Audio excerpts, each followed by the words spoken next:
All right, so we are grateful to have all of you. It's 7 o'clock. And as I indicated in our flyer today, today's discussion is quite an interesting discussion. It discusses marriage in Ghana, and it also discusses the distribution of spousal properties should, in case the marriage hits rock in the course of the marriage. Our lawyer today is lawyer Edwin Kusi Appiah. Kusi Appiah is the head of legal for Kusi Appiah and Associates. He's arguably one of the best family law lawyers currently in the country. He handles a very huge and sensitive case currently ongoing, one of the biggest family law cases in Ghana. So I decided that the best person to choose for this particular topic is lawyer Kusi Appiah. So lawyer Kusi Appiah, we are honored to have you in our meeting today, and we are looking forward to a very exciting, I know you, so I know that today's topic will be a very exciting topic. So we are just starting, we are starting right away. So lawyer, welcome. Thank you, sir, and thank you to all the participants. I am hoping that today's is going to be very interactive. It is not going to be a teacher learning student session, but an opportunity for us to interact and ask each other questions. And at the end of the day, walk away from here having learned quite a bit. So I am happy to be here. Thank you. All right, so today's discussion is basically on two folds.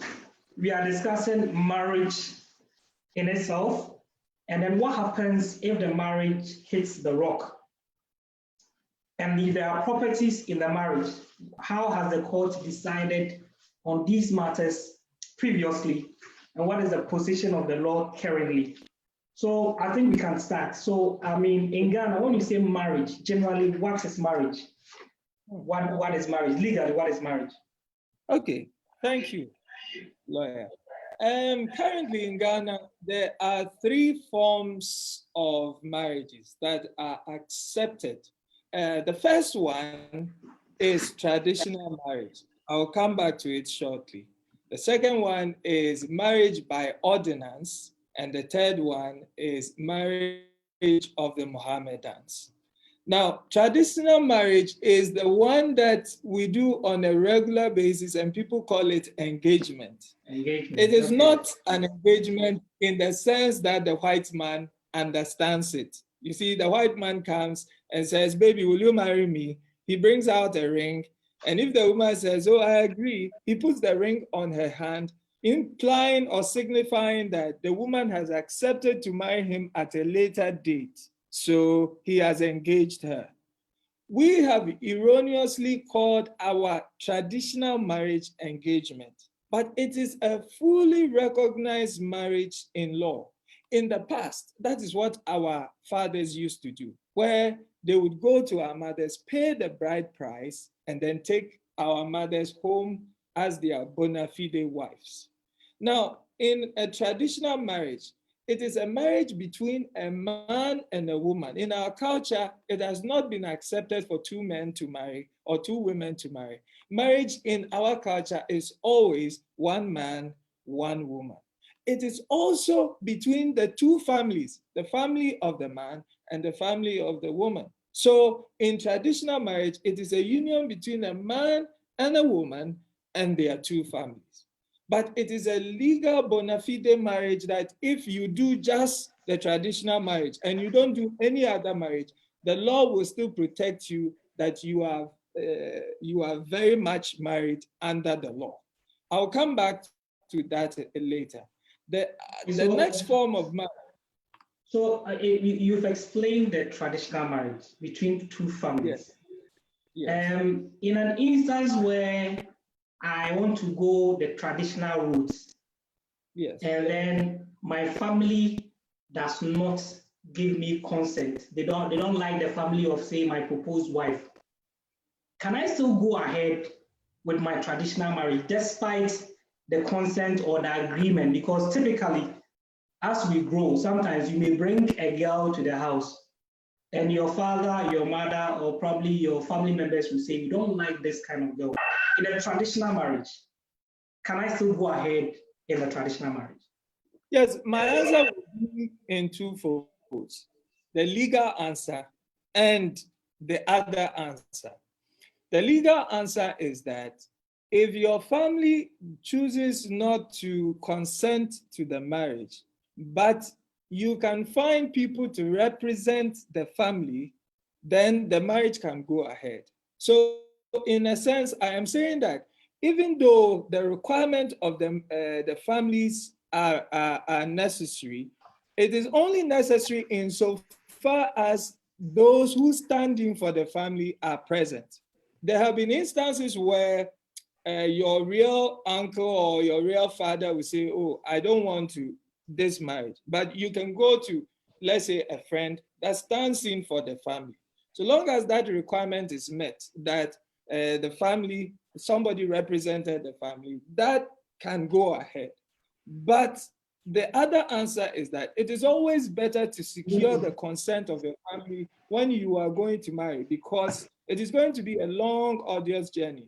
Sometimes things can happen, death can come in. You need the support of the family. That's why we, by our tradition, we have always said that marriage should be between the families, because it is a tough journey. So you need to procure or encourage the participation of your family. So if they are saying no, try and woo them until they can. But the requirement of the law is that there must be somebody filling the gap, but not necessarily that it should be your father or your uncle who necessarily saying I did not agree, must agree before the marriage comes on. So is it right to therefore suggest that if the family does not consent, any member of the family can represent me in a traditional marriage? Absolutely. Okay. That is, you're right to say. Very well. So we can move to the ordinance. In terms of the ordinance, what are the... Yeah, the next type of marriage is the marriage by ordinance. We see that in two folds. There are those who go into the church, wear their wedding gown, and go and marry. That is a marriage by ordinance. I will explain that further. And then there are those that walk into the Registrar General's department and go there and go and marry. That is also a marriage by ordinance. So the marriage by ordinance is the marriage arranged by the state between a man and a woman. There, the participation or involvement of the family or the consent of the family is not a requirement. The consent that is needed is from the man and the woman that they agree to marry.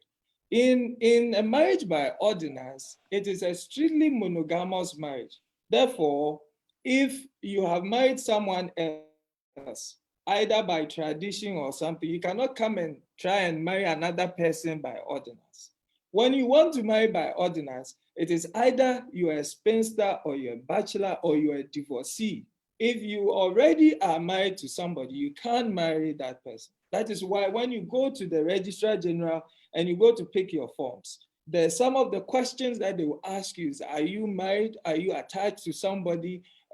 All those things, because you need to be totally free. I want to get a clarification on that. So what you are saying now is that if I'm already married, say in a traditional marriage, I cannot do a church wedding. Let's, for the purpose of this discussion, the ordinance of Registrar Generals or the church wedding, I can't have that. Is that the position now? No, that's not what I'm saying. I'm saying that if you marry somebody by tradition, the only person you can again marry by ordinance is that same person.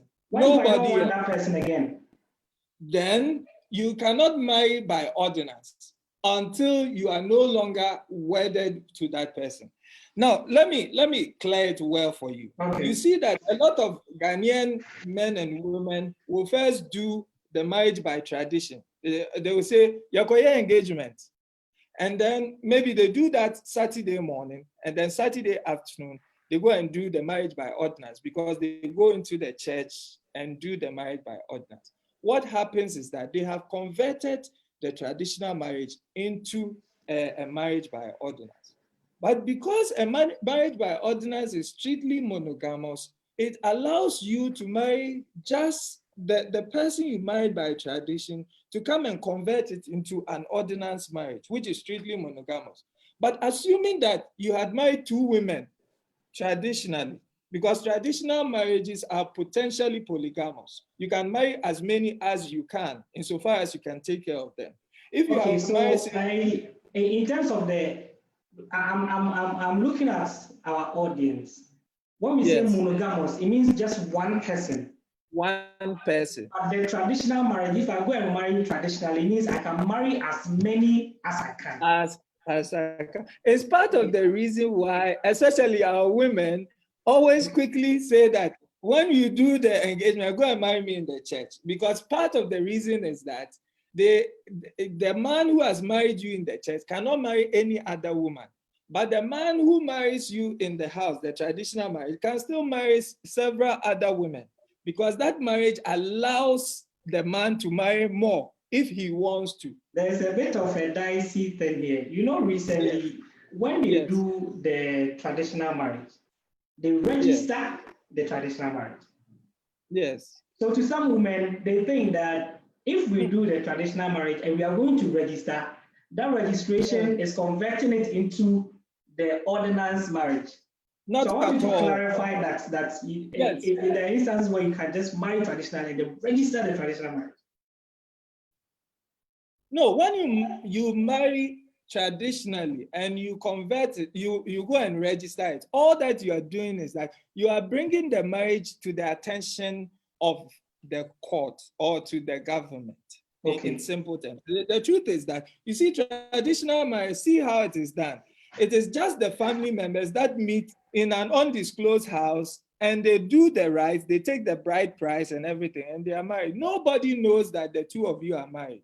Unlike the marriage by ordinance, which I will explain further, where you sign a marriage certificate, which becomes a prima facie, or it becomes an evidence that the two of you are married. So the prima facie, we don't understand those, so you have to bring it that's why I broke it down again. That's why I broke it down again. So essentially, when you marry traditionally and you go and register it, all you have done is that you have brought the marriage to the attention of the law, but it has not changed the nature of the marriage. The man can still marry some more if he chooses, and equally go and register them. Now let me come back to the marriage. I guess in summary, your point is that if I marry or do the engagement, my husband, if I'm a woman, my husband can marry as many women as he pleases, because it is allowed in law and tradition, unfortunately. But if you do the church wedding, it means that my husband cannot marry any other person except me, unless, of course, probably after divorcing. Are there any legal consequences if my husband marries me, or if I marry my wife under ordinance and then go and marry another person again? It is actually a criminal offense. So you can be taken to court and prosecuted for committing a crime. And the crime is that when you marry somebody under the ordinance, because it is strictly monogamous, and monogamous means that you can marry just one person and no more. So if you have married under ordinance, you cannot go and marry any other person. The moment you do that, you have committed a crime. So that is how it is. But perhaps I should further explain the marriage by ordinance. You know, I started out by saying that there are two forms in which we do it. It's either you go into the church and do it, or you go to the registrar general. First, they used to call it AMA or TMA and do it there. When you go into the church, the osofo or the pastor who marries you is also a marriage officer by the state. He has the power to oversee your marriage. Just like if you go to the registrar general, you go and meet the registrar of marriages who will marry the two of you. He has been given the power to marry you. So when after the church ceremony or in the course of the church ceremony, you pause and you go and stand behind the green and white marriage certificate, together with 2 witnesses from each side, you are performing the legal or state obligation on you to sign and show that the 2 of you are getting married. So the Osofo must have the permission or permit or certificate to marry you. So if you go into a church, for instance, where the pastor is not a marriage officer and you marry, that marriage is potentially void because he did not have the power to marry you. In the same vein, so there are churches that on that point, yes, on who is the obligation on the marriage couples? How will I know that the pastor celebrating my marriage is not registered or given the authority by the state to occasion? Imagine I spend over 30, 20,000 cedis later to get to know that probably the pastor who did the wedding or my engagement has not been commissioned by the state, and that makes my marriage void or invalid. It makes it because the obligation is on you to make sure or to find out that the pastor who is about to marry you has the power or permission in accordance with law to do that. Because if he did not have, it is your marriage that becomes affected. It is your marriage that is not well consumed in the nature of law. So you bear that responsibility to find out that Osofo or worrying this Osofo has the requirements in law to marry you. In the same vein, the church that you are going to marry in, you bear the responsibility to find out whether the church is a place of marriage where it has also obtained a certificate that allows the church to marry people. Because there are certain edifices, it may be a beautiful church, but if it does not have the certificate in law to marry people, then they cannot marry there. So these are 2 requirements that you must find out. But importantly, like I said before. So just a clarification on that. If I am married, now you made me understand that it is my duty as a person getting to marry to ensure that one, the pastor who is conducting my marriage ceremony has the capacity, and then the venue. How about if I'm not doing my my wedding in a church, but I choose to do it in a garden? I choose to do it by the seaside. What is the procedure? How do I also ensure that I get these things done? Any place, the law is that any place where marriage is conducted, there you must have sought a permit or permission to allow you to marry there. So that is why if it is a church edifice, that church edifice should be a marriage center where they have sought the permission to allow people to marry there. If you choose to have your marriage in a garden, you bear the responsibility of obtaining that permission from the Register of Marriages to certify that place for you to marry there. You cannot just wake up on your own and go and have your marriage anywhere you choose when you have not sought and obtained permission to allow you to marry there. Otherwise, your marriage is void or potentially void. So that onus is always on you, the one who is marrying. The onus, what is onus? That duty is better. That duty is on you. I know lawyers now big English, but please, this one. So with respect to ages and marriage, are there certain restrictions? If I am 16, can I marry in Ghana? Or I have to wait till I can vote, as in 18 years before I get married? Yes, the Children's Act has made it illegal for any person who is a child to marry. And it defines somebody who is not a child as being somebody who is above 18 years of age. So it means that if you are not 18 years of age, you cannot go ahead and marry. I know that certain religions allow people to marry at a tender age, but the law criminalizes that. And so if in any way you are not 18 years of age, you cannot marry. All right, there are a series of questions from our Facebook Live, And then I'll zoom. The first question is from Iris Mbia. She asks that if a traditional marriage is not registered, does it mean that it is not valid? Oh, not at all. You see, the marriage, the validity of the marriage is in how it is done.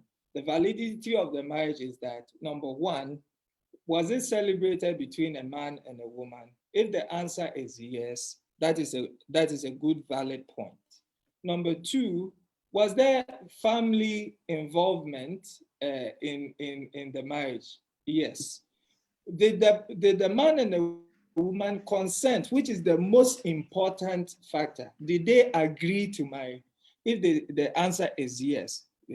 Was one of them a child that did not have the right to marry? If the answer is no, that is valid. Was one of them deranged or mad in such a sense that he did not have the capacity to know that he or she was entering into a marriage? Or was it a forced or arranged marriage? No. If all those conditions were not there, and that it was a man and a woman who solely agreed to marry each other, and they brought their families together, and they did the marriage, that makes it a valid marriage. The registration of the marriage is to, as I said earlier, to bring it to the attention of the state that this man and this woman who did their wedding in their own house have actually been married. So therefore, take notice that they have been married. Okay. And there's another question from Stephen Obendakon. He asks that, must I necessarily go to court and go through a court divorce proceedings if I want to dissolve an unregistered traditional marriage? Not at all. If it is a traditional marriage, the manner in which it is done, the presentation of the drinks, or importantly, for the families to come together and to have a discussion and an understanding that the parties want to go their separate ways, that is the requirement.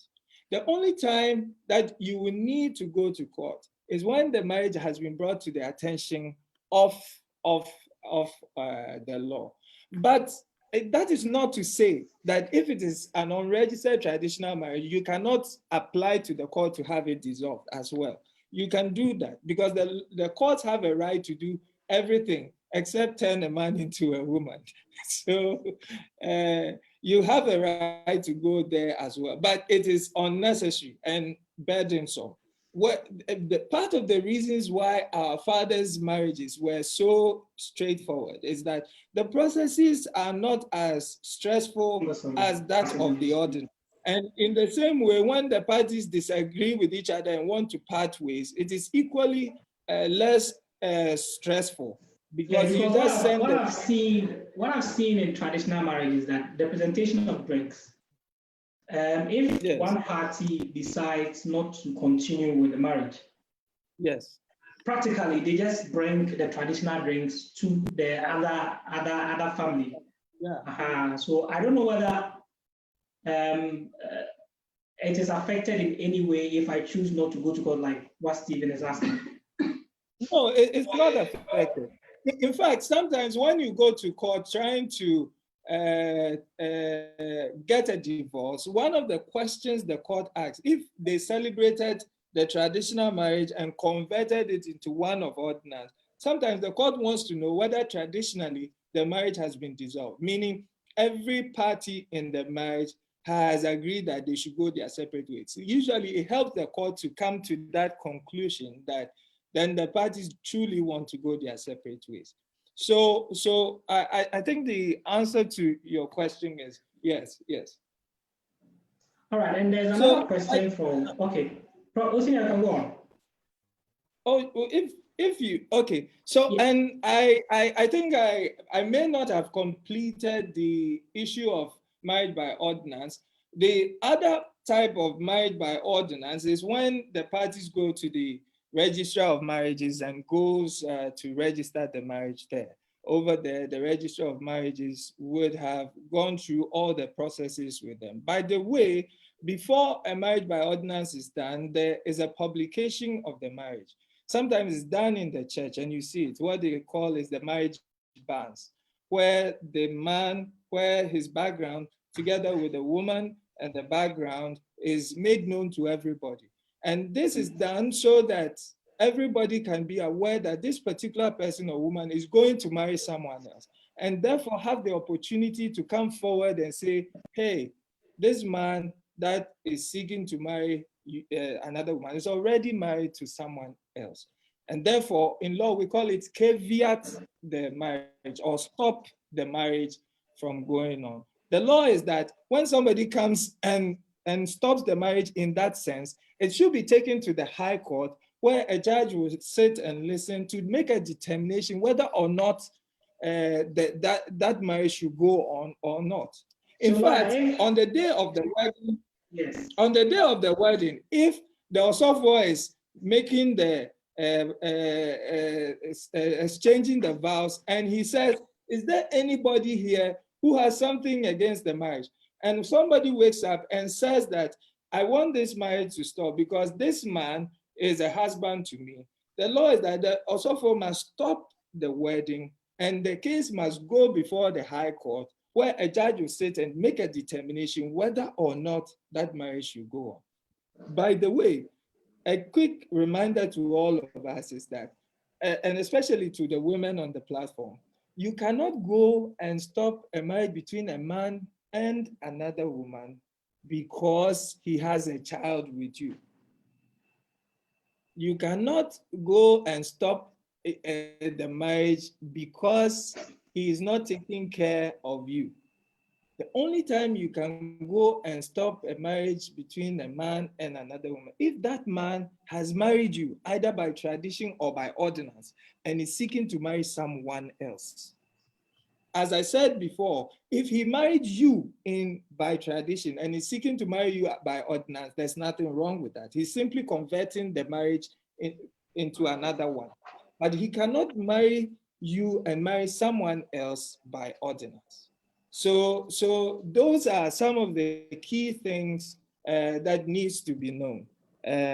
And then the third type of marriage, so that I finish with this, is the marriage of the Mohammedans, usually celebrated by Muslims. You know, the marriage of the Mohammedans allow the man to marry up to four women, not more. And it takes the process like a traditional marriage, where the man approaches the woman's family, expresses interest in the woman, equally the bride price is brought with the dowry, he pays it, or he borrows the woman to pay the dowry at a later date. If he does not pay that dowry at a later date, it's ground for divorce. But essentially, he comes to the woman's the family, the male side of the family, for them to agree to the marriage, and then when he pays the dowry, he takes her away. I am cutting it short because we don't have too much time. Yes. But essentially, and that marriage must be registered within a week of celebration. Otherwise, it becomes void as well. Okay. Another question that comes up is that on the instances where any woman can frustrate the marriage ceremony on the day of the wedding, if previously, without any justifiable claim, the person comes to frustrate the wedding, or also does anything that prevents the wedding from going on, who bears the costs? The shame? Can I also sue the person if the person just comes in to frustrate it? It's a big day in my life. If somebody just puts in a baseless claim just to frustrate and then put shame on me, what are the steps that I can take? You have a right to sue anybody who messes you up. I don't have any better word to use, in such a manner where there's no truth involved. I have already told you that even the priest bears a certain responsibility. If somebody walks up to the marriage altar and says, I don't agree to this marriage because the man has a child with me, that marriage will continue, because there's no basis to stop that.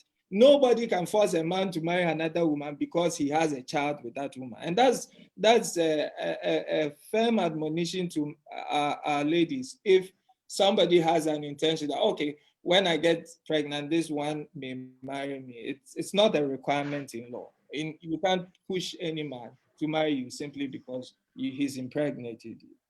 Okay, but so when you go to the altar with that allegation, the marriage will continue because there's no basis to even invoke the court's jurisdiction. But if you go there and you say that this man is married to me, then it requires further investigation because a man cannot marry in that manner. It's against the law. So if they go into it and they find out that you are lying, then everything comes about. They can sue you for defamation. They can sue you for damages because they have expended to that day. They have brought people there and all of this. And you could pay through your nose if you were lying in that manner. So yes, to answer your question, yes. If you go and lie about something like this, you can be sued very much. Okay, so there's another question that just came up. The person asked that, does this mean that the traditional engagement is not compulsory and the man and woman can decide to go under ordinance straight? Also, you keep making reference to the man. Does it mean that a woman can marry even if she's already married to another man? Oh, so the questions are two. Yes. So to answer the second question first, if I've sought to create the impression that it's just the man, that I'm talking about both man and woman. But man, I keep saying man because the capacity of a man in a traditional marriage is not the same as that of a woman. In a traditional marriage, no woman can marry more than one man. But in a traditional marriage, a man can marry several women. But when it comes to marriage of ordinance, both of them cannot marry more than one man or one woman. So that is to answer your question. The other part of your question, which was, I've forgotten slightly. So the other part of the question was that if I want to do ordinance, is engagement or traditional marriage a requirement in the ordinance? No, actually, it should not be a requirement. But what is on the ground is that when you go, even as very conservative churches like the Catholic Church, sometimes they tell you that go and do the traditional marriage because they are happy with the part of the traditional marriage which brings in the families, because they understand marriage to be a very, how do I put it? It is a union between, truly, not between just a man and a woman, but also a man and the entire family. So they encourage you to go and have the traditional marriage and come. But legally, it's not a requirement. Nobody can force you in law to go and do a traditional marriage before you go and do one of ordinance. If today you walk into the Registrar General's department and fulfill all the requirements to be married, and you marry without having done one of tradition, it will be a valid marriage nonetheless. All right.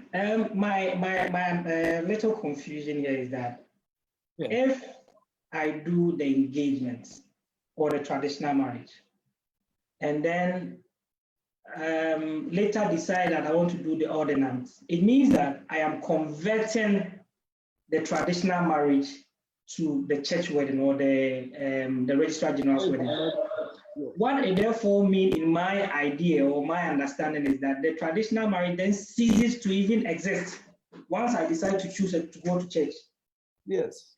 Why then do I even need it? Because if I do something probably Saturday morning, and then in the afternoon when I'm signing the ordinance paper, the one that I did in the morning ceases to operate, I don't think that then probably is even needed. Yes, I agree with you that it is not so much needed, but it is, in a sense, it is needed because traditional marriage has always looked at marriage between a man and a woman to also include the family. Unlike ordinance marriage does not care about the family. And over time, because most of ordinance marriages are celebrated in the church, the churches have come to appreciate the need of the family to support the two in marriage. So sometimes they encourage, so I get your point. Your point still remains that Yes. when you convert it, it is no longer operating. It's gone. Why do we even have to agree. convert? Because why can't we have like a joint something? Because if the tradition, which is a family reunion or a family union, ceases to operate because I am doing a church wedding, then traditionally it means we are not regarding the culture that much. Well, that's why everybody will have a choice, because there are different incidents of marriages. You get it, but they are all appreciated by the law. You have a choice to choose this marriage or that marriage.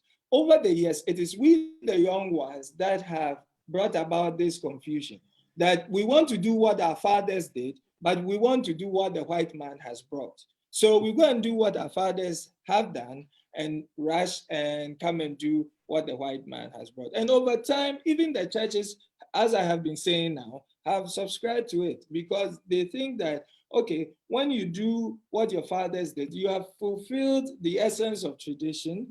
And then when you come and you convert it, you have made it monogamous, which is essentially the requirement of the church, the teachings of the church, and of course, being backed by the law. You get it? So, I mean, it is what it is now. The questions keep coming, a lot of questions. We'll come back to the question aspect, but another question which was sent before the show was that if I live with a man for a period of, say, 5 years, the person hasn't done any of the things that you described, no traditional marriage, that we haven't gone to the court to register, what is my capacity? What is my position? Am I a substitute player? Am I a boss chick? Am I a wife? Who am I? I almost thought you were a slave queen. Okay. No, but actually, this is the position of the law. The law says that if two people live together and the two of them hold themselves out as man and wife, we will see them as man and wife. How does two people hold themselves as man and wife? The two of you live together. You do everything that a man and a wife does. You go to a year together, and when you go, you say, "Oh, I came with my wife. 30 Ghana, 40 Ghana." You go to church when it's harvest. You go, Mr. and Mrs. Osei, and then you go and give some money in that capacity. I mean, people who are walking about do not know that the two of you are not married, but they think you are, because you have put yourself out as two married people. Now, the law says that if you do so over the time, then it is not important anymore that the man has not gone to perform the rituals or the rites that make the two of you married. The law will see that the two of you have married. We call it cohabitation. Now, that cohabitation has been construed or explained in law to be that, again, let me say it again. If a man and a wife live together and they put themselves out as man and wife, they will be seen as man and wife. And therefore, if the law identifies the man as a husband and the wife as a wife, they now become, if there's an issue of sharing of property, etc., the way the law looks at sharing of property will apply. That's how it is. Okay. So if I live with a man for a period of, say, 2 years, yes, I wash his clothes, I cook for him, I practically do everything. We consummate. That in itself does not make me a wife. No, unless both parties hold themselves out as husband and wife. Yes. There's a difference between being a concubine and being the law seeing you as a wife. If I have created the impression that now you cannot be a girlfriend, then I'm sorry to disappoint to say that in some instances, you will be seen as a mere girlfriend or mere concubine and not as a wife. If you come to, it doesn't matter necessarily that you come to the man's house every day. Sometimes you may sleep over. If the man does not in any way put you out as his wife, nor do you show yourself out as his husband, nobody will see you as such, even especially since he has not married you. The only time the court will see you as man and wife is when the two of you hold yourself out as such. That's why I gave key examples that you go out to public together. And even in the public, you indicate that, oh, this is my wife. You move on so together. You go to church together. You go and do collection together. And you do it, Mr. and Mrs. This. You get it. So you have held yourself out already as man and wife. Then you will be seen as such. But not a simple, yes. My challenge here is that, you know, for young guys, the person may have about 2-3 girlfriends. But the mission enough to be a challenge, meet wife you, obia pamatari boom and stuff. In terms of holding yourself out, maybe Josephine will hold himself out, another person will hold himself out, and Bridget will also hold herself out. How would the court know that I'm not just dating one person and holding just one person out, but if I also hold about 2, 3, 4 people out, how will the court deal with that? In court, the onus of proof is always on the one who alleges. If you, as a man or a woman, want to say that you should see me as a wife, even though the necessary marriage rights have not been done, you bear the burden of proving that this man has actually put me out as his wife. In that sense, there are key things that needs to happen. For instance, does the man's family know you? Do the friends know you? Now, when you say that a young man comes and says, Charlie, wife you, how is that terminology understood? Is it understood in the sense of guys saying that, oh, this is my girlfriend, or it is understood to mean that this is my wife? Generally, when guys come and say, oh, wifey, in a sense, amongst guys, they know what it means is that, oh, this is my most serious girlfriend, or this is my serious girlfriend. You get it? When the law says when you put yourself out as a wife, then that's why I gave key examples that over where you go, everybody, there's no doubt, like nobody knows that you are married, but there's no doubt that you are married. And you put yourself out as such, and you put your names, you have given the woman your name, Mr. and Mrs. this and that. You know, obviously, you have held yourself out as being a husband to that woman. So in that sense, the law will see you as one. Okay, that's very, very insightful. That's very insightful. Now we are moving to the next phase of our discussion. Yes. Many a times there are properties that marriage couples do together or acquire separately in the course of their marriage. What in law has been deemed to be a spousal property? In law, when we say marital property, marriage property, what is it? What is that? Thank you. In law, spousal property is the property that the man and the woman make whilst the marriage is subsisting or is ongoing, or whilst the marriage is working, from the date of the marriage to when either there's a divorce or one party dies, and that is the property that has been made within that time frame. That is spousal property. To that extent, if a woman had her house already before she came to marry you, it's not part of a spousal property. If a man had his house already or several houses before marrying a woman, it's not part of the spousal property. Even in the course of the marriage, if somebody gives any one of the parties individually, let's say a house or some property, let's say the woman's father has a lot of money and buys a house for the daughter whilst he's married to you, that property is not part of the spousal property.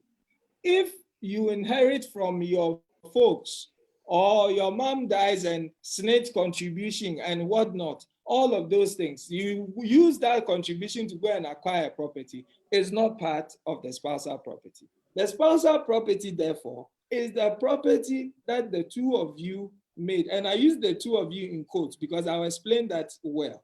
The two of you made whilst the two of you were married. Now, the law, should I go on? Go on. The law says that when the property is being made, the current position of the law is that when the property is being made, it does not matter that one of the parties was not actively contributing to the, let's say if it's a building, the building of the property.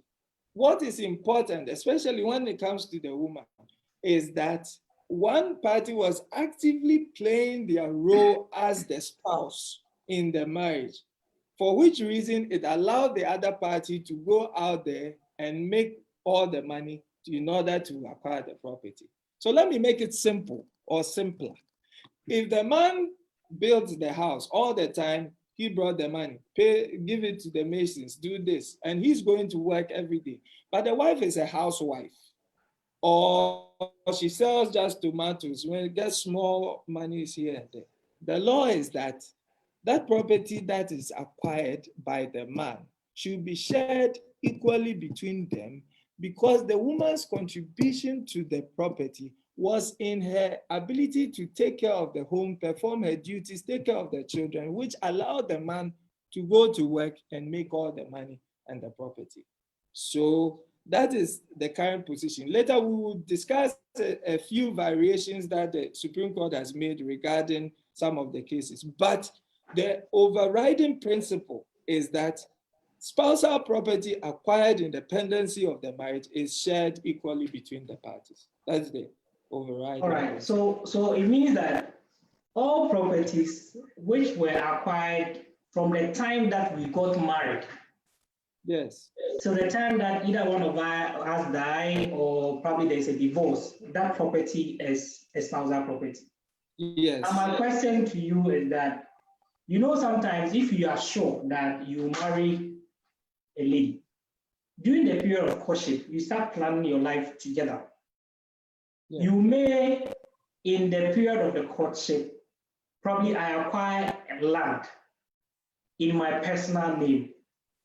But when we marry, then both of us, either I personally construct the building, but the land is registered in my personal name. What would be the position of the law in classifying that property? So it is into either I buy the land from the scratch, when we got married, then we built it, or it was an uncompleted house. I was doing it, but when we got married, then I completed it. How would the court treat such properties? Is that it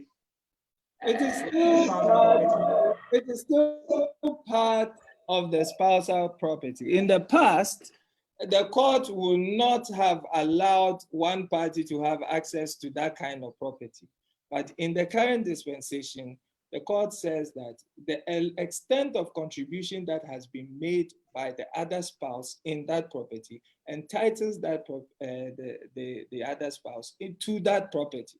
So it may be that you bought the land alone, but from the time you married, the two of you contributed to build the house. You cannot have that house alone by yourself.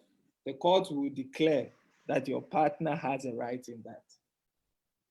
Another very sensitive issue is that I built my house before marrying my wife. Yes. But when the wife came in, he had swept the house before. Probably kitchen not door be able. The wife might have fixed it before.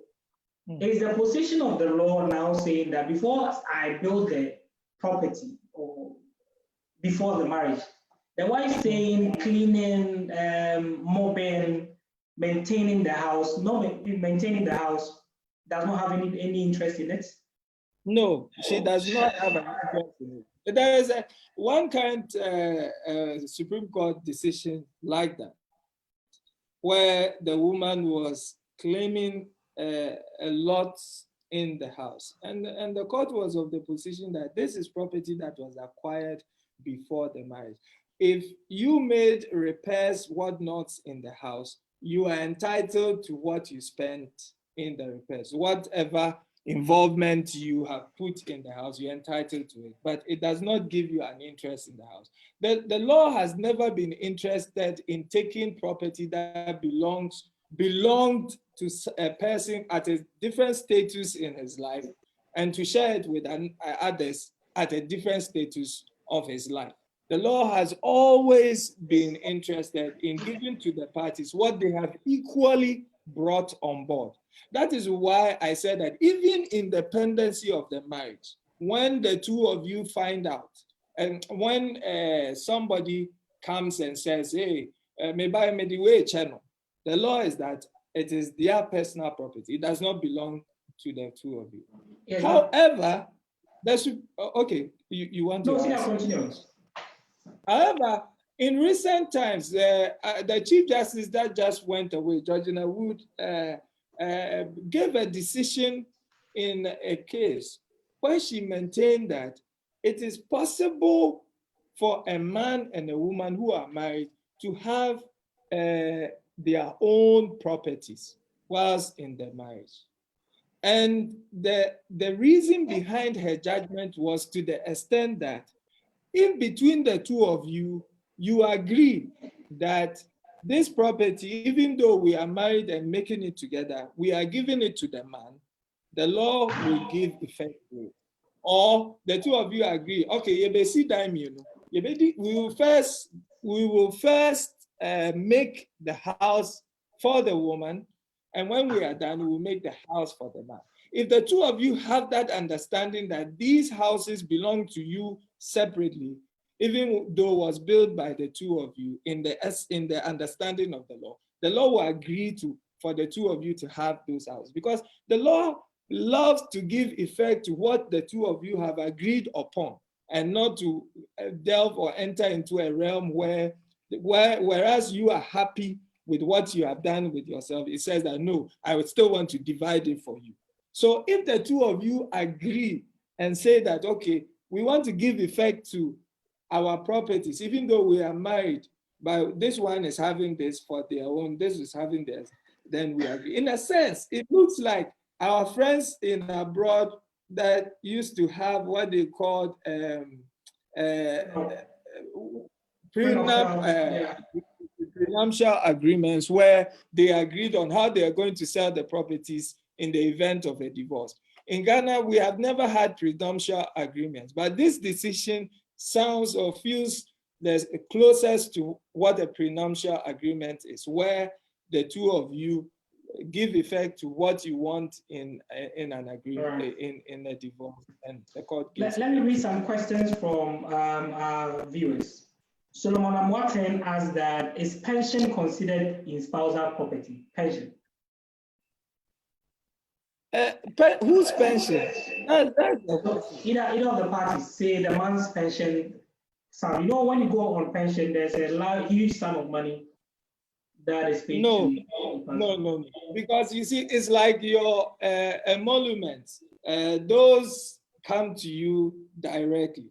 You get it. But if you make a property with it, it becomes part of the property. I think it only, your spouse has some can have access to the pension. If you die, then she becomes entitled by law automatically. But otherwise, that is your hard-earned cash. It's like the court delving into what are you doing with your salary? No. And then the second question is from Brown. He asks that, in the matter of spousal properties, whereby only one party contributed financially but both parties were working. Therefore, the general situation of a housewife diminished. So you want to ask whether we are all actively working, earning income, but I use my personal funds to construct, say, a property. Or what will be the position of the law in that? You see, even though what I have stated is the, if you like, the universal law, in every case that you take to court, because the circumstances are not the same, you will need to prove why the court should not apply the general principle in your case. If your position is that the two of you were working and your salary ranges were the same or similar, and your wife did not use her money for the upkeep of the house and the children, but used it for something else, possibly also building something else, in which case you will still be entitled to hers as well. But she used her money on a frolic of herself. She was not the only one that took care of the children. You also actively took care of the children. Therefore, she should not be entitled. You should be able to explain to the court why your situation is different. But otherwise, just by saying that you use your money to build a house, it's not enough, because possibly she used her money to pay school fees or bring about chop money and all of those things. And the court has said that, look, I am not interested in looking at minute by minute contribution from yesterday you bought cement, I did it. It says that the person's contribution in the marriage is if they play their active roles and responsibilities in the marriage, and therefore the property that has come about should be shared equally. And if I've given the impression that it's only properties made by men that will be shared equally, then I'm sorry. If the property is made by the woman, the man is equally entitled. So if you, the woman, you have made some brutal hairdressing shop that is bringing more money than what the man is doing, the man is equally entitled to that property as well. Okay, Max Abdul also asked that when the property is shared equally, does it mean 50-50? I think the principle of equality also attaches equity. So, and that is the point of your ability to go to court and make a claim that in this instance, even if equality should not mean 50-50, because my contribution was so much more than this person. If you're able to prove that successfully, then the court will be minded to go your direction. But yes, if you are not, then the best principle will be that this one takes 50, this one takes 50. And then another question which has come up is that, recently there was an Odatilante matter, where one of the reasons for the divorce was that the woman had been infidel in terms of having children with other people. So someone is asking us, does the distribution depend on who caused the divorce? Is it a factor? No, that is a very difficult question. And let me start from this angle. A lot of times you get people walk into your chamber and say, lawyer, I don't want to be the one to start the divorce, because when I do that, maybe the decision will go against me. So I'm waiting for the other person to rather go and start the divorce, even though we both admit that the marriage has come to an end. The law has never really faulted you who started the divorce. In law, we call you the petitioner, because the law recognizes that sometimes somebody can push you to go in a certain direction. If it is the other person that has been so bad in the marriage that you can no longer be expected to live with them, you can go for a divorce, and the law will not punish you for being the first person to come to call for the divorce. So now, to answer the question specifically, whether or not the law will punish, is that the question? Whether or not the law will punish? No, the question is you that does the distribution of properties depend on what caused the divorce or who caused the divorce? Does that influence the judge? it should not. It should not. But when you come to Odate's case, that's why I said that even though there's a general principle, there are also individual situations which are different. And it depends on your lawyer and whoever is advocating for you, why somebody should not be entitled to 50%. You see, the law has always been that both parties are playing their role fairly in a marriage. And because of that, they have become entitled to a fair distribution.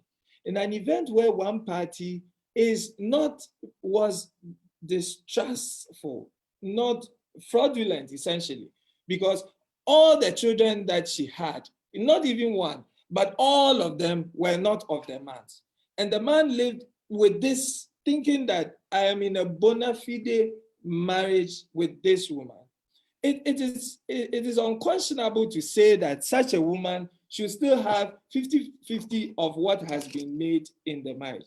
So depending on the circumstance and the one who has been able to, the lawyer who was able to articulate the reason why the woman should not be so entitled, I think the court would sway in that direction. But it does not mean that if it goes in one direction, it has eroded the overriding principle. That overriding principle of 50-50 still remains. But individual cases sometimes can go this way or that way, depending on the circumstances of the case.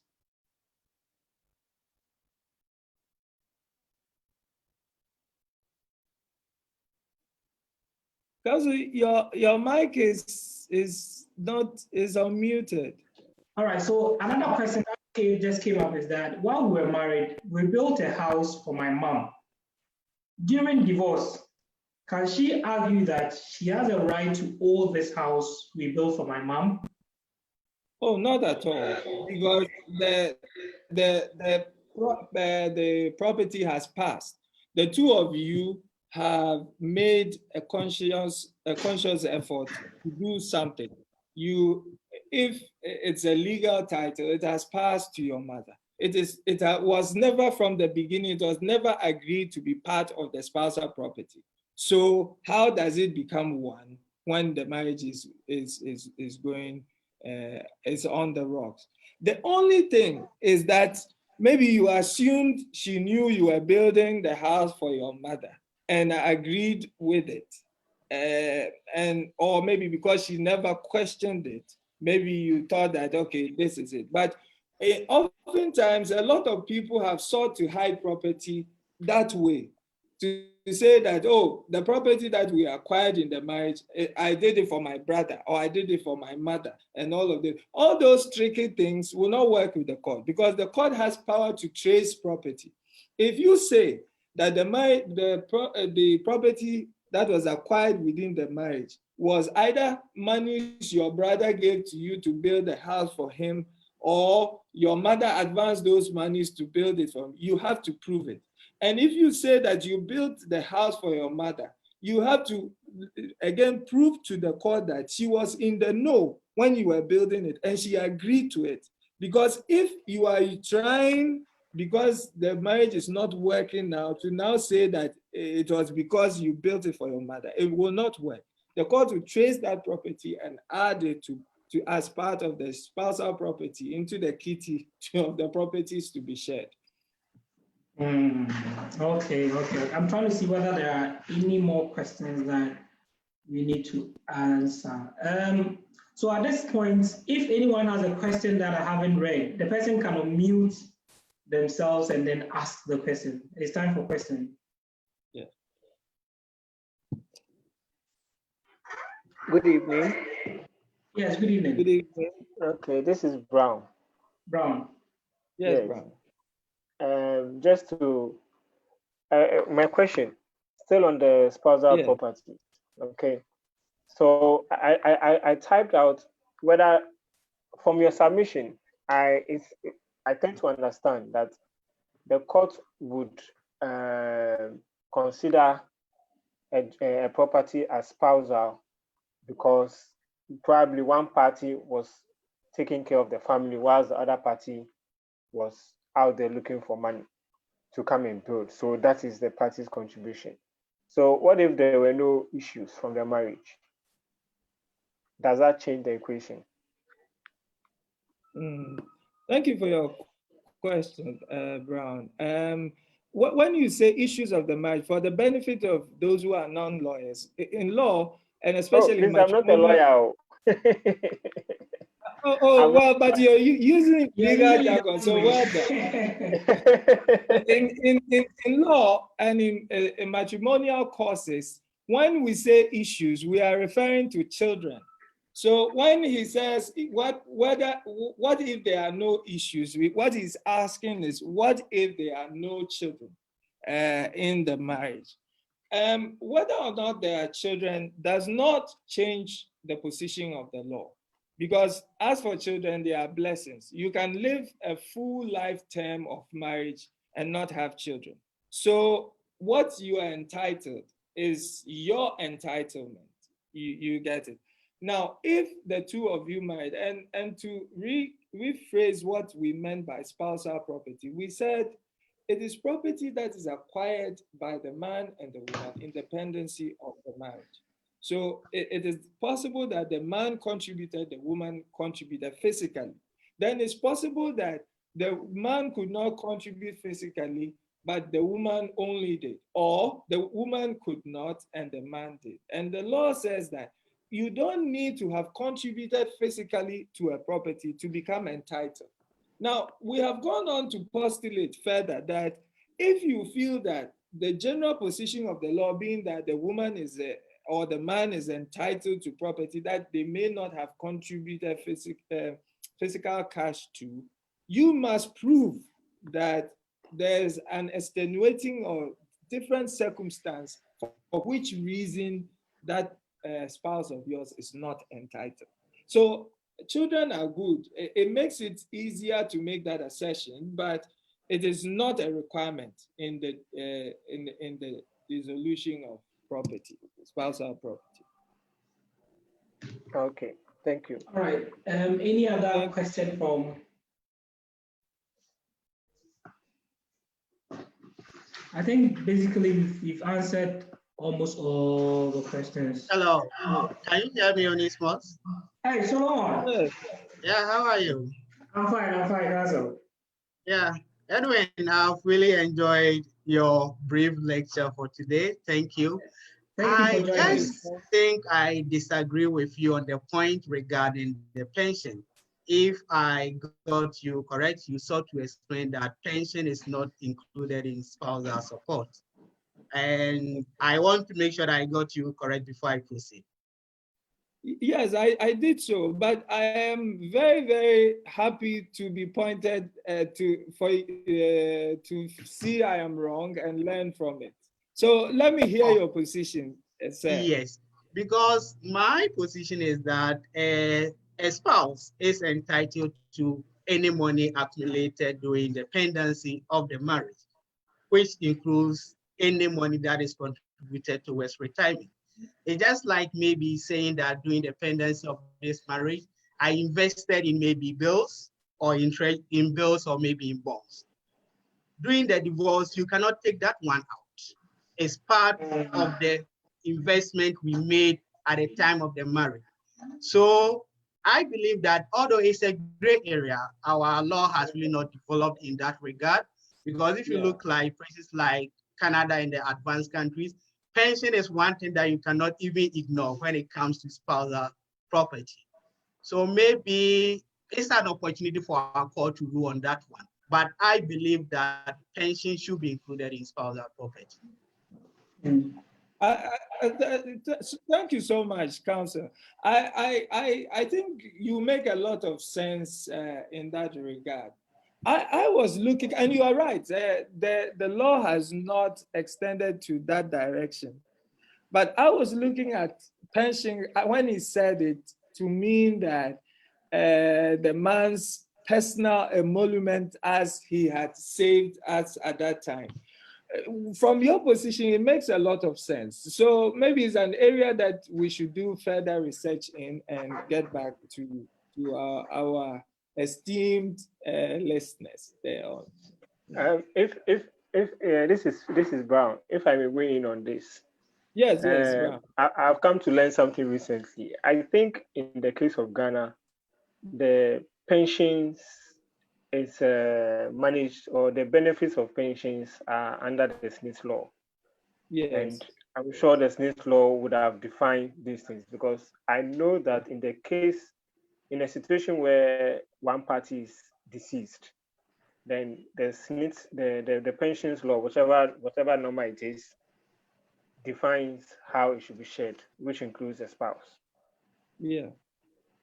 But I have no idea about what happens in divorce matters. Anyway, the question that I was asked earlier, I want to add a little more complexity to it.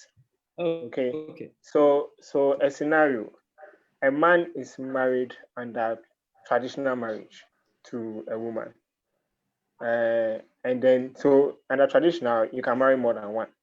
Yes. Okay, so he marries another woman, and he's living with none of them, but has children with only one of them. In the event of this spousal sharing of the spousal properties, what have you, if it turned out that probably in the later part of the marriage, the man was living with the woman that he had no children with, what do you think? Does the law have any way of treating the sharing of such proceeds, assuming you are trying to divorce only one of the women?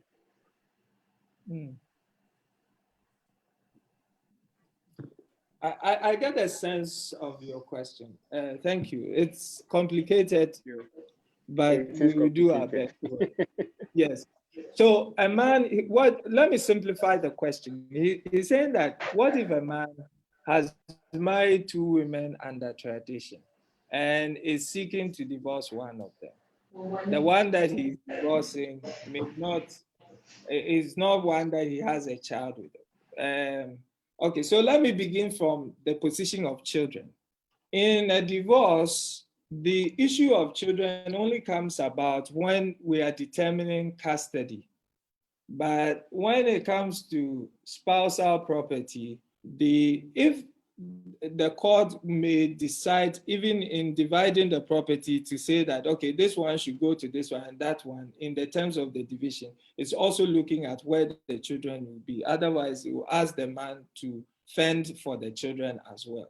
So essentially, the court is looking at the two people that are divorcing. Now, when a man is divorcing one of the women, you should bear in mind that if he has married by tradition, the property therein belongs not just to he, the man, but to all the two women as well. So if he is trying to divorce one of them, then the court must take cognizance of the fact that there's still a third wife at home who is entitled, unless the two of them can prove that the third wife is not entitled at all to property. So in the dissolution of the property, the court will take cognizance of all the parties, all the wives which are entitled. Even though one of them is not being divorced, the court must recognize that in sharing the property in accordance with the law, which requires an equal distribution, one of the women who is not being divorced is entitled to the property that is to be dissolved or shared amongst them. And all the time, depending on the lawyers you have and the astuteness of the case that you present to the court will make a determination on the way forward for that. I don't know whether I have successfully answered. I think yes. Largely, I'm fine. Okay. Fine. Thank you. All right, so I think we've exceeded our time, but the last two questions, one from Sandra Matma. She asked that, does all these spousal property sharing apply in both traditional and ordinance, or just for the people married under ordinance? No, for every type of marriage. Ordinance, Mohammedans, tradition, all of them. And then last one from Facebook Live. Yes, one more. She asks that what action can a woman who is married under the traditional marriage, but is now facing the problem of her husband getting married to another person under the ordinance take? So if, say, a man marries me under traditional marriage, and the man is now going to marry someone else under ordinance, what action can I take? Yeah, the simple thing to do is to report it to if he's marrying in the church, report it to the priest, because the priest is a marriage officer that by law, he has to take an action. Because when you report, in law, you have caveated the marriage. So the marriage cannot go on. If he's married at the Registrar General's department, you go there and you again tell the registrar. They would take your complaint and let you fill some forms, and the matter will end up at the High Court for the court to make a determination whether or not the marriage can continue or not. Hello. Hello, Father. Please, if I may say something. Sure. Yes, Father.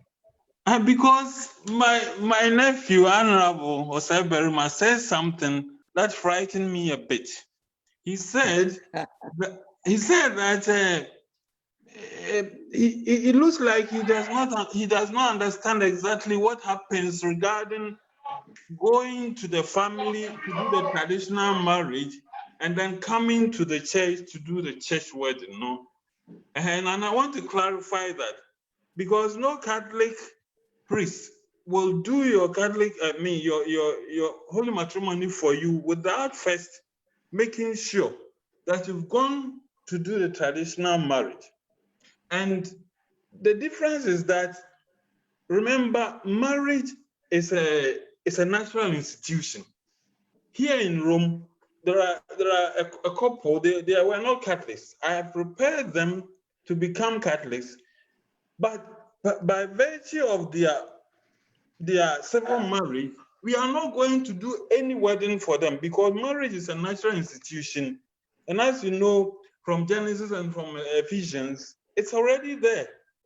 It's given by God with all the natural properties. So I'm saying that what we do in the Catholic Church or in the church, it's because that natural bond must become a sacrament. And no sacrament can happen without first being baptized. But it's not that the marriage that you did in the traditional setting, it's not valid or anything. So you have to do that, get the natural institution of marriage done, and then you come to the church where you cannot be, call it a sacrament if you have not first received, baptism. So you come to get it raised to the level of sacrament. So I will talk about that with you later, because I think that there has to be some clarity in that area, please. Sure. Father, we are very grateful. We are very grateful. Okay. Frankush, I've seen you raise your hands. Yes, and yes, I please. saw Good evening.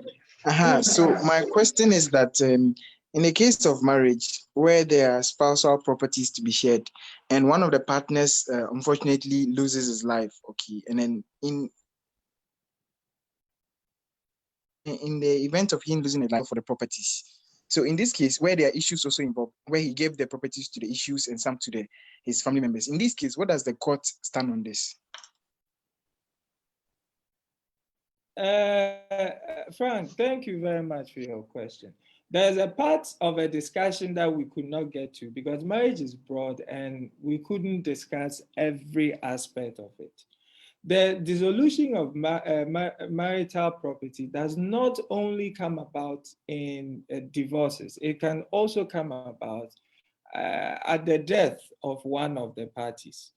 And so if somebody dies and does not make a will, that person has died intestate. If the person dies and makes a will, he dies testate.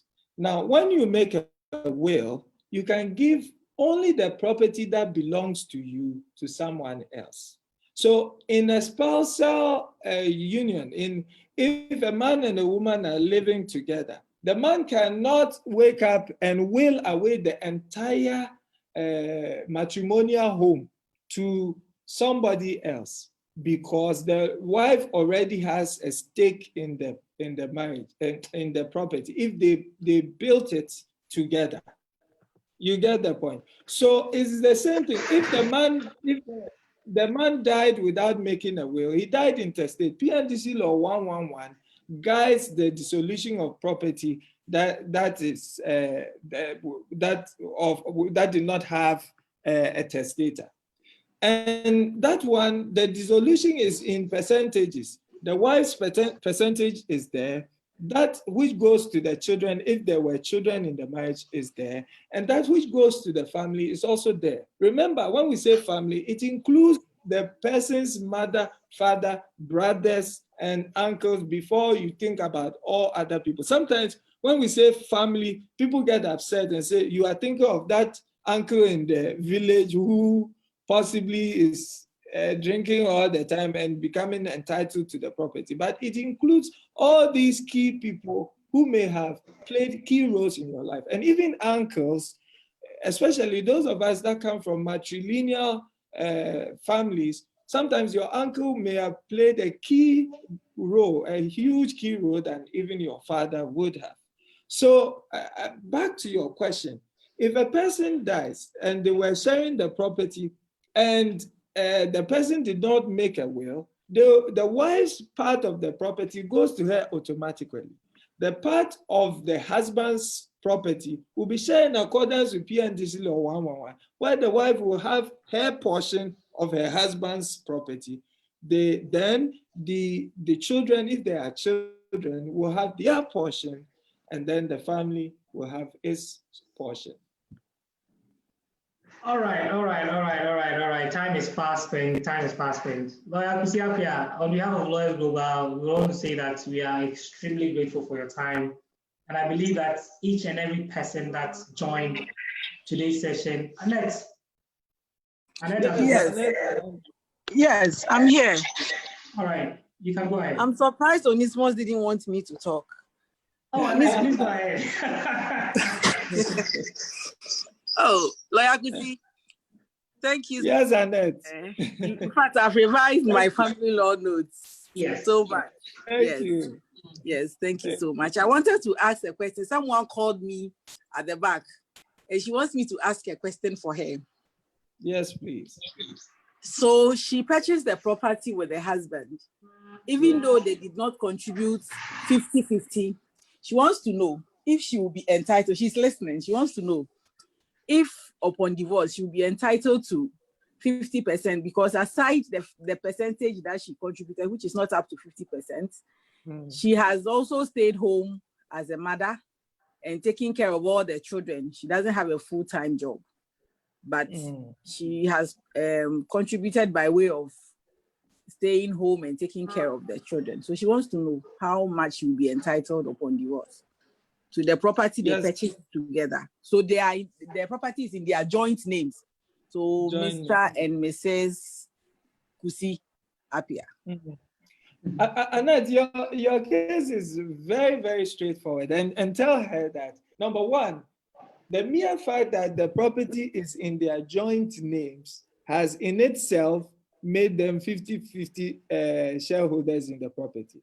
But even the law as it stands now has given her 50%, because even spouses that did not contribute monetarily to the acquisition of properties have been given 50% because of the active roles they played in order for the other spouse to actively make the money that they made. So much more she who has actually contributed money, as well as played the active role she has played as a mother, she will be automatically entitled. I think that the only thing is, if the lawyers for the husband in the event of divorce want to say that she cannot be entitled, but if she gets a good lawyer, there's no way she will not get her 50%. All right. Thank you very much.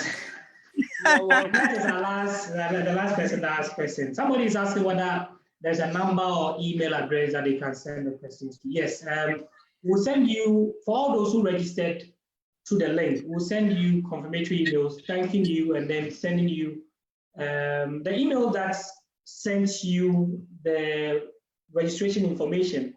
If you have any question whatsoever, you can send it there. And we'll also plead with you that you follow all our social media pages. On IG is Lawyers Diary Global. And on Facebook is the Lawyer's Diary. Is the Lawyer's Diary. Currently, we are sponsored by two groups, Enos Travel and then Jibo Kente. Jibo Kente and Enos Travel are our main two sponsors for now. So we are grateful to them. And then also back to my senior, Lawyer Kusi Appiah. Today is an extremely exciting day because you've taken us through the scratch from the basis of family law, and you've, even with the lawyers on the page, allowed us to revise our family law notes. We are grateful, and very soon we'll be coming to you again. We know you are very busy, but thank you for your time. Thank you for your time, and we are grateful. And to every person that joined, we are grateful, from Italy, from London, from US, from Canada, from Ghana. Uncle Joseph, it's a pleasure. It's really an honor to have your uncle all the way in Rome watching you live. Thank you very much. Gertrude has raised her hand. Gertrude, please sign off with us. Gertrude. Hello. Yes, Father. Yeah, I have to thank you sincerely because I've learned so much from your program. I don't know whether you permit me to send it onto the platform of my faithful because they have to hear these things. Amazing. Sure. Amazing. I'll send you the link to all the recorded version. We'll send you the links to it. Very educative. Very, very educative. You know. Thank you so much. Thank you, Father, for your time. I appreciate it. Thank you. Gertrude, you can ask your question so we sign off. All right, so Gertrude could not ask the question, but we'll plead with you that you follow all our social media pages for us. On Instagram is the Lawyer's Diary, on Facebook, the Lawyer's Diary, and then YouTube to Lawyer's Diary Global. So we'll send you the link to all of them so you can follow it for us. Lawyer Kusi Appiah, thank you very much. Very soon we'll be coming again with you. So every either Friday or Saturday, we come your way with the Lawyer's Diary discussing issues from commercial law, family law, criminal law, and any other topic which may be of interest to you. So stay tuned. We'll be posting our flyers on the various media pages so that you can follow us. We are grateful. Ciao. Bye. Thank you. Bye. Thank you very much.